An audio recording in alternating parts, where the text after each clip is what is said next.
அம்மா ரொம்ப போர் அடிக்குதம்மா, ஏதாவது ஒரு கதை சொல்லம்மா. சரி கண்ணையா, உங்க தாத்தா எழுதின கதையில தமிழ் பெயர்ப்பு என்ற கதையை பார்க்கலாம். பூர்வ காலத்தில் சந்திரகிரி எல்லைகளில் சிதானந்தர் என்ற ஒரு ஆசான் குருகுலத்தை நடத்தி கொண்டிருந்தார்.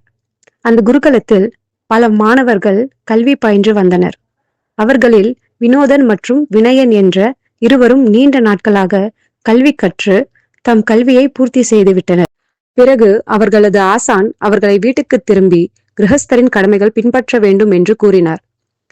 அந்த 2 சீடர்களும் புறப்படும் போது ஆசான் அவர்களிடம் கூறினார், நீங்கள் போகும் வழியில் ராமாபுரம் என்ற ஊர் வரும்.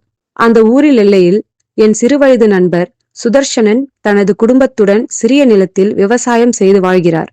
இங்கே ஒரு கடிதம் கொடுக்கிறேன். அவரிடம் அதை கொடுத்து அங்கு சிறிது நேரம் ஓய்வெடுத்து பிறகு பயணத்தை தொடருங்கள் என்றார். சரி ஆசானே என்று ஆசானிடம் விடைபெற்று வினோதன் மற்றும் வினயன் ராமாபுரம் எல்லைக்கு சென்றார்கள். அவர்கள் சுதர்சனை சந்தித்தார்கள். அவர் அவர்களை மரியாதையுடன் வரவேற்றார். மறக்காம நம்ம சேனல் சப்ஸ்கிரைப் பண்ணுங்க.